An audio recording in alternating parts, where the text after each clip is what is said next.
BibleResearch.org presents Bud Cockrell, explaining the plain truth about the past, present, and future of mankind from the pages of the Bible. Ladies and gentlemen, Bud Cockrell.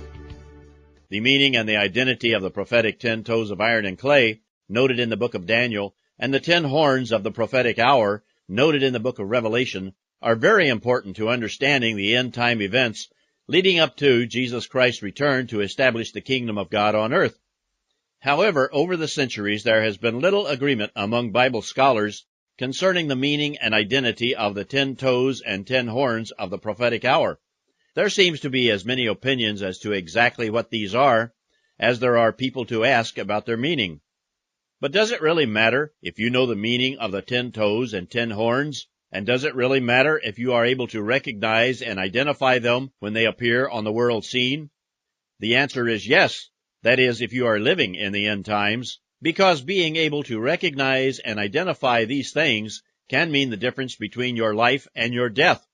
If you want to be able to understand the meaning of these 10 toes and 10 horns of the prophetic hour, and to be able to recognize and identify them, you need to pay careful attention to the information contained in this broadcast. The majority of those who interpret Bible prophecy believe that the 10 toes and the 10 horns of the book of Daniel and Revelation refer to an economic alliance of nations in Europe as the beast of the book of Revelation, and see this alliance of nations as the manifestation of the last of 7 resurrections of the Roman Empire and its Babylonian religious system. Although there may be some symbolic similarities between the religious and political system of ancient Rome and the beast religious and political system of government, it does not explain the 10 nations of the prophetic hour that are aligned with the beast, hate the great whore, and make war with Christ at his coming. Moreover, the only reference in the entire Bible that could remotely refer to the Roman Empire as a prophetic entity during the end of the age is found in Daniel chapter 11, verse 30, which says the ships of Chittim come against the king of the north. In ancient times, Chittim referred to the island of Cyprus, and it can be associated with the Roman ships of Admiral Populus in 168 BC.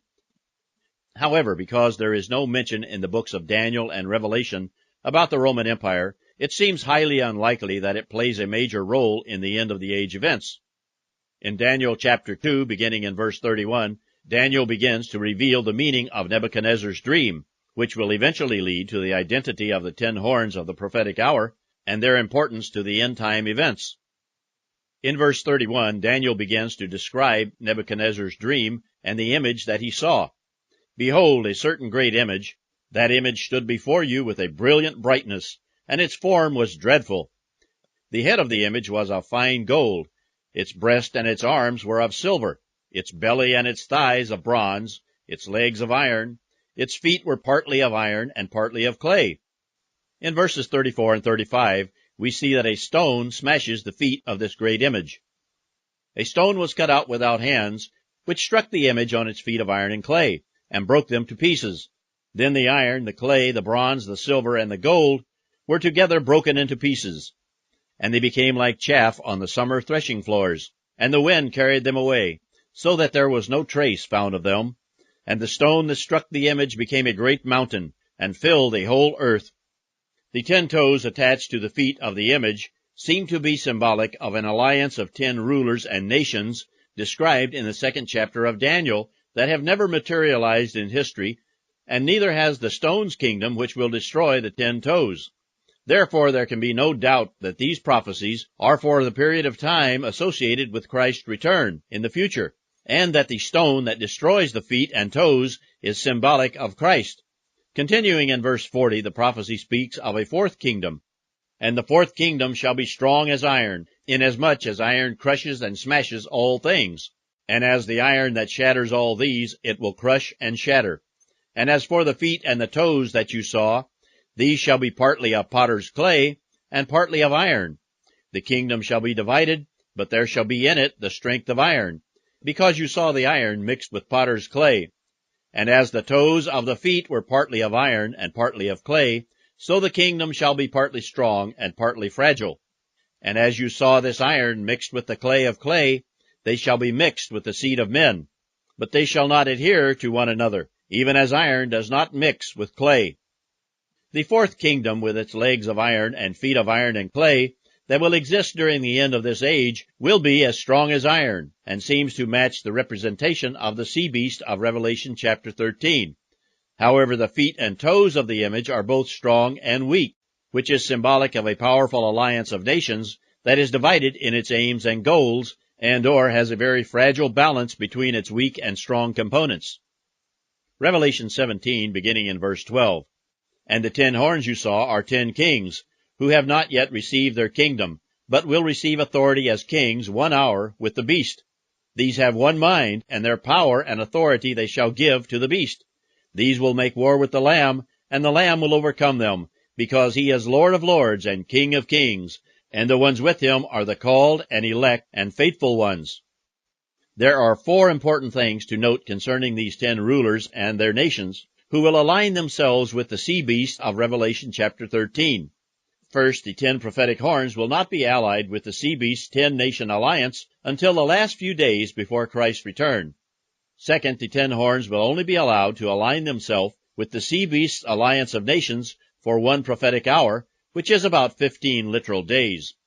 Third, the 10 horns will give their total support to the sea beast's alliance. Fourth, the 10 horns will fight Christ and the saints of God when they return to conquer the earth. The sea beast's alliance of nations, called the beast, along with the earth beast, which is the state religion of the beast's alliance of nations, will be given authority over the earth for 3.5 years, whereas the 10 nations of Revelation chapter 17, verses 12 to 14, who are the feet and toes of Daniel chapter 2, will be controlled by the sea beast, which is the king of the north in Daniel chapter 11, and only exists under its control for 1 prophetic hour. Therefore, these 10 nations of the prophetic hour are not the sea beast, but only serve it for a short time, and because they are not the sea beast, the question of who these 10 horns are, which are symbolic of the 10 nations of the prophetic hour, still needs to be answered. Chapter 2 of Daniel describes an image with a head of gold, a chest and arms of silver, and a belly and thighs of brass. This image splits into 2 parts represented by the legs of iron. At the bottom of these 2 legs are feet with 5 toes each that are composed of iron and clay. It is in the days of these 10 horns, which are rulers and nations, that the stone, which is Jesus Christ, will be cut out of a mountain, which is symbolic of the kingdom of God, and smash the feet and toes. The major thing that causes people confusion about the identity of the 10 kings and nations, symbolized by the 10 toes in Daniel chapter 2, verses 34 to 35, the 10 horns of Revelation chapter 17, verses 12 to 14, and the 10 horns of Daniel chapter 7, verse 7, and Revelation chapter 13, and chapter 17, is not understanding that there are 2 distinct and separate 10-nation alliances being referred to in these scriptures. One 10-nation alliance is the beast, which is called the king of the north, who is allied with the great whore, and the other 10-nation alliance is an alliance of 2 groups of 5 nations that will combine to form the 10 horns of the prophetic hour of Revelation chapter 17, which are also called the kings of the north and south. When one carefully reads the description of King Nebuchadnezzar's image, one will notice that the head of gold is identified as Babylon under Nebuchadnezzar, and the silver portion along with the other parts of brass and iron mixed with clay, are not identified. However, if chapter 8 of Daniel is a parallel account of this image, history seems to indicate that the Medes and probably the Medo-Persian Empire and the Greek Empire under Alexander the Great are the symbolic fulfillment of the 2nd and 3rd empires symbolized by the great image of the 2nd chapter of Daniel. This leaves the 4th empire still unidentified. The Grecian Kingdom was eventually divided into 4 sections, out of which developed 2 kingdoms of the north and south. The Seleucid Empire, with its headquarters usually in northern Syria, and the Ptolemaic Empire located in Egypt. Perhaps these empires are symbolic of the 2 legs of the image. If the Seleucid and the Ptolemaic empires are representations of the 10 toes and 10 horns of the prophetic hour, we should be looking for events to occur concerning these nations to the north and to the south of Jerusalem and Judea that are similar to the ones that occurred around 168 to 165 BC. If these nations are representative of future events, a king of the north and a king of the south, who each control 5 nations or combinations of 5 nations, must come to power. The book of Daniel places the prophetic context of the 10 toes and 10 horns of the prophetic hour in the kingdoms of the north and south that surround Jerusalem. Moreover, the prophecies of Daniel and Revelation almost exclusively focus on the peoples of the house of Israel who are scattered among the nations, the peoples of the house of Judah, the city of Jerusalem, and the Holy Temple. Historically, the Seleucid kingdom of Syria and the Ptolemaic kingdom of Egypt were once the north and south kingdoms. Therefore, it should be reasonable to expect the future north and south kings to be located in these geographical areas. Also, it should be fairly easy to determine who the king of the north and the king of the south are in relationship to Jerusalem. In order to identify the nations that are represented by the 2 legs and 10 toes of Daniel and the 10 horns of the prophetic hour of Revelation, we must find nations or groups of nations that fulfill all of the criteria that are given for them. These nations are separated into 2 groups of 5 nations each. They are to the north and to the south of Israel. They come together in one prophetic hour before Christ returns. They have an intense hatred of the great whore, who represents a religion. Christ will destroy these nations at his return. Because the 2 legs of Nebuchadnezzar's image were once located squarely in the Middle East, it is logical that the 10 future kings will also arise out of this area. And that is just where the Bible places them. Therefore, we should be looking for 5 nations located to the north and 5 to the south of Jerusalem. The only prophecies that speak of 10 kings, horns, and nations that will exist just before Christ returns and war against Israel, the Jews, and Christ are found in the book of Psalms, Daniel, and Revelation. Daniel's prophecy only alludes to 2 separate groups of 10 nations. But the book of Revelation clearly defines 2 separate groups of 10 nations, one that is the sea beast alliance of nations, and one 10-nation alliance that serves the sea beast. Of these 3 books, only in Psalm 83 do we find the names of 10 nations that oppose Israel, that is, the Jewish nation of Israel during the end of the age. Psalm 83, beginning in verse 1, says this, O God, do not keep yourself silent, do not be speechless, do not be still, O God, for your enemies are roaring, and those who hate you have lifted up their head. They take shrewd counsel against your people. They plot against your hidden ones. They have said, Come, let us cut them off from being a nation, and the nation of Israel will not be recalled again. For they have plotted together with one heart. They have made an agreement against you. Notice the reference to the hidden ones. This is most likely a reference to the sovereign father's earthly children, who are being protected in the Holy Land, while they deliver the sovereign father's good news and warning message prior to Christ's return. The goal of these people who plot against the Israelis is to wipe them from the face of the earth. Continuing in verse 6 of Psalm 83, Even the tents of Edom and the descendants of Ishmael, Moab, Hagarite, Gebal, Ammon, Amalek, Philistia, and the inhabitants of Tyre, also Assyria, have joined with them. They are an arm to the sons of Lot. Nowhere in recorded history do we see these nations allied against Israel. Therefore, this psalm is clearly a prophecy for the future, and it is highly likely that their modern descendants will be the nations that comprise the 10 nations of the prophetic hour, that will be allied with the sea beast and war against the Israelis in the last days before Christ returns. Very close to the return of Christ, and perhaps during the last 2 plagues that Christ pours out on the beast alliance of nations and the world, the 10-nation alliance of Psalm 83, that is to the north and south of Israel, will be motivated to destroy the capital city of the beast Babylonian religious system. Revelation chapter 17, beginning in verse 16, tells us this about the 10 horns. And the 10 horns which you saw on the beast, these will hate the whore, and will make her desolate and naked, and they will eat her flesh, and will burn her down with fire, for God gives it into their hearts to do his mind, and to act in one mind, and to give their kingdom to the beast, until the words of God shall be fulfilled. And the woman you saw is the great city, having a kingdom over the kings of the earth.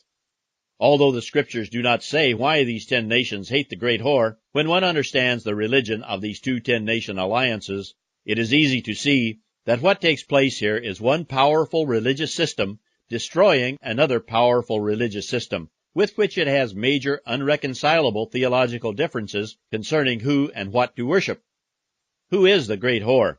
Verse 18 says that The woman you saw is a great city that has rule over the kings of the earth. In verse 9 and 10 of chapter 17, we are told that the woman sits on 7 mountains, which is analogous to ruling over 7 nations or power structures. Given the description of this great religion and the total destruction of its geographical seat of power detailed in Revelation chapter 17, 18, and 19, the only city in today's world that fits this criteria and that rules over kings is Vatican City within the city of Rome. This seems to be the location of the great and powerful end-time religion that has its capital in a city close to the sea, and that will meet its fate at the hands of the 10 horns of the prophetic hour. In Daniel chapter 2, beginning in verse 44, we read this about the image and its destruction. And in the days of these kings, those of the prophetic hour, the God of heaven shall set up a kingdom that shall never be destroyed, and the kingdom shall not be left to other people. It shall break in pieces and destroy all these kingdoms, and it shall stand forever. Because you saw that the stone was cut out of the mountain without hands, and it broke the iron, the bronze, the clay, the silver, and the gold in pieces, the great God has made known to the king what shall occur after this. Jesus Christ will completely crush these 10 Middle Eastern nations, as well as the 10-nation beast alliance during the great battle at Armageddon. And after these evil alliances of nations are destroyed, the God of heaven will set up a kingdom on earth that will be governed by spirit beings forever. One of the keys to unlocking the meaning of certain prophecies is to understand that some prophecies may have a duality of symbolism and fulfillment. This is clearly the case with some of the prophecies recorded in the book of Daniel. Therefore, just before Christ returns, we should see events occurring among the nations that surround Israel that are similar to the ones that occurred in this area in 168 to 165 BC. Here's what to look for. Psalm 83 reveals that there will be 10 nations in the Middle East encompassing Jerusalem that will seek to destroy Israel. Because it is no secret that many of the nations that now surround Israel hate her and want her destroyed, what we should look for is 10 autonomous nations in the Middle East that are inhabited by the modern descendants of the 10 nations mentioned in Psalm 83. We should look for these nations to form 2 alliances, 5 to the north and 5 to the south of Israel. These nations will constitute the 10 toes of iron and clay of the great image of Daniel chapter 2, verses 42 and 43, which are different from the 10-nation beast. One of the major events that will take place at least 3.5 years before the destruction of the beast alliance of nations, its religious system, and the return of Christ is the halting of the sacrifices at the temple in Jerusalem and the invasion and occupation of Israel by the beast alliance of nations and Israel's Islamic neighbors. Anyone who is unfortunate enough to be in Israel when it is invaded and occupied will experience one of the most horrible and terrifying times in human history. There are a number of warning signs that will be given to those living in the nation of Israel just before this invasion. The first of these signs is the proclaiming of God the Father's good news message by the elect of God who are scattered throughout the world, the high priest of the temple system in Jerusalem, and another person who is likely to be a high-ranking government official of Israel. This good news message will include the proclamation that the kingdom of God will soon be established on the earth. Jesus said this to his disciples, "The gospel of the kingdom shall be preached in all the world for a witness to all nations, and then shall the end come." Most of the Christian community today think that they know what the gospel of the kingdom is. However, when the gospel of the kingdom that is spoken of by Jesus is proclaimed to the world, few people will recognize it, because most of what the world has been hearing as the gospel of the kingdom since the demise and the disappearance of the early church has been a counterfeit of the true gospel of the kingdom. John recorded this about the 2 men who would come on the world scene about 3.5 years prior to Christ's return. "And I will give to my 2 witnesses, and they will prophesy for 1,260 days, clothed in sackcloth. These are the 2 olive trees, and the 2 lampstands before the God of the earth. And if anyone desires to harm them, fire comes out of their mouth and devours their enemies. And if anyone desires to harm them, so it is right for him to be killed. These have the authority to shut up the heaven, that no rain may rain in the days of their prophecies. And they have the authority over the waters to turn them to blood, and to strike the earth with every plague as often as they desire." The two events just mentioned must happen before the invasion and occupation of Israel, and should alert anyone who lives in Israel and who is paying attention to the prophetic sequence of events during the end times, that Christ's return is only a few short years away, and that they should prepare themselves to leave Jerusalem and Israel when they see the final warning signs appear. About 3.5 years before the return of Christ, the Jews and the elect of God who are in the nation of Israel will be given two very clear signs that the invasion and occupation of Israel is imminent. Upon recognizing either of these signs, a person should immediately stop what they are doing and flee for their lives if they want to survive and escape captivity. The first warning sign is noted in Luke chapter 21, beginning in verse 20. And when you shall see Jerusalem being encircled by armies, then know that its destruction is near. Let those in Judea flee to the mountains, and those in the midst of it, let them go out, and those who are out of town, do not go into Jerusalem. For these are the days of vengeance, when all things that have been written are to be fulfilled. But woe to the pregnant woman, and those breastfeeding children in those days, for great distress will be on the earth, and wrath on his people. The reason that armies will surround Jerusalem is that an agreement will be made between the Beast Alliance of Nations and the Israelis to guarantee their protection. After this agreement is made, there will be peace and prosperity in the Middle East for a short time, while the Beast Alliance negotiates with Israel and her neighbors to calm the volatile political situation that exists among them. This period of peace will allow the Jews to build a temple in order to worship their God in Jerusalem. When this temple is completed, the Jews will institute the Levitical priesthood and the sacrificial system at this temple. When this happens, the political scene will take a dramatic turn for the worse. By instituting the Levitical priesthood and animal sacrifices, the Jews will be unwittingly implying that the God of their Islamic neighbors is a false God, and that the Jews are worshiping the only true God.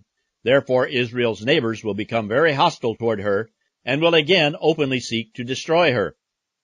The prophecy in Daniel chapter 11, verses 40 to 45, reveals that the nations to the north and south of Israel will stir up trouble by threatening to break their agreement of peace with Israel. Then the king of the north, who is the beast, and his alliance of nations will move against Egypt in order to honor their agreement to guarantee peace.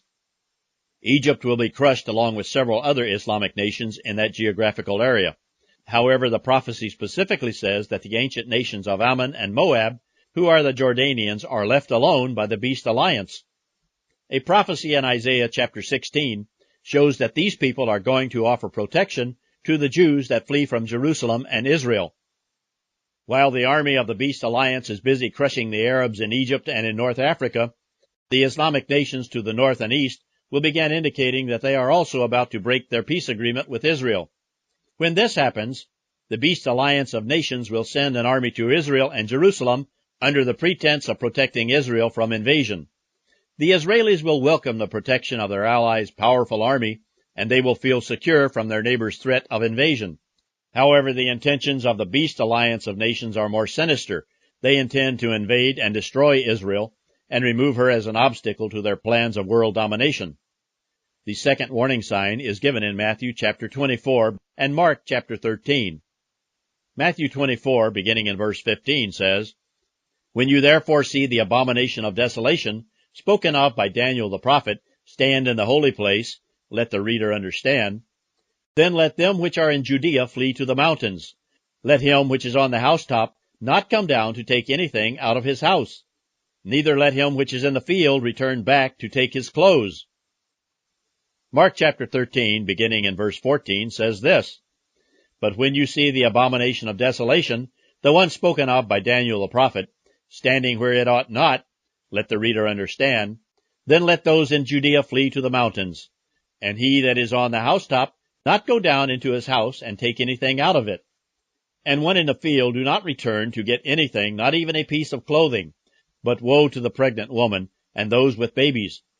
Pray that this flight is not in the winter, for there will be affliction in those days, such as has not been since the beginning of creation, and never again will be.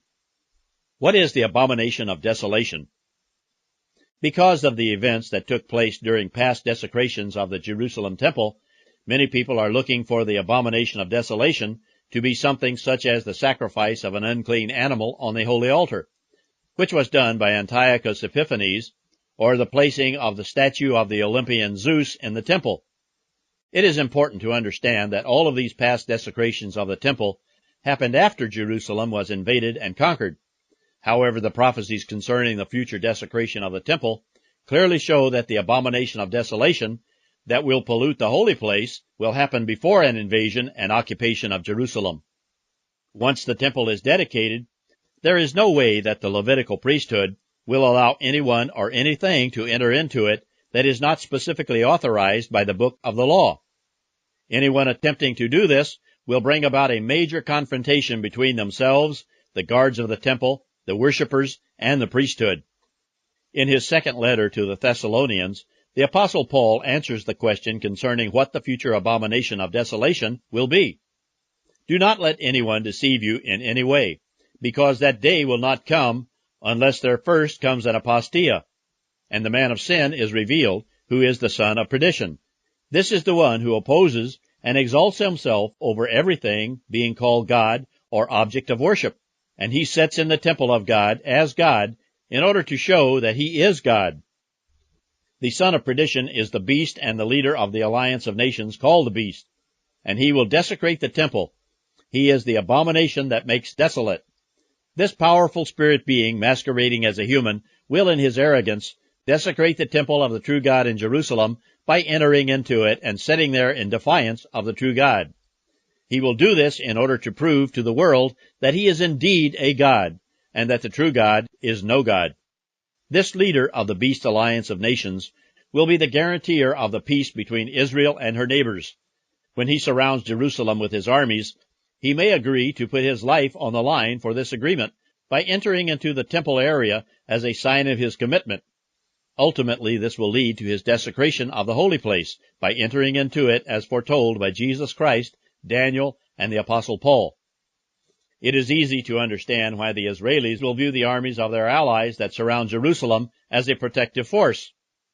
There will likely be mass media coverage as the beast armies encircle Jerusalem, along with televised interviews with the dynamic, powerful, and charismatic leader of the beast alliance of nations as he comes to Jerusalem under the pretense of protecting Israel. It is also likely that his entrance into the temple at Jerusalem will be televised, because this will be a major confrontation between those who worship at the temple and the priesthood and the beast leader. Both of the warnings concerning the army that surrounds Jerusalem and the desecration of the temple are extremely serious, because these two events are the prelude to the attack and brutal captivity that will come upon the Jews for the last 3.5 years before Jesus Christ returns. The instant that one hears the news of either one of these events and understands what it means, they should immediately stop what they are doing and flee Jerusalem and Israel as quickly as possible, because there will be very little time in which to escape. There will be no time to collect one's belongings or warn other people. Every second of delay will place one's life in extreme jeopardy. From what is said in the scriptural warnings, it is very clear that the window of opportunity for escape may be measured in minutes and perhaps less than an hour. I see that my time is up. If you want to know more about Bible prophecy or the other subjects that I have briefly touched on in this broadcast, write to me at the address given in the following announcement. Until next time, this is Bud Cockrell for BibleResearch.org. For literature and information mentioned in this broadcast, email us at 1967@BibleResearch.org or visit us at BibleResearch.org.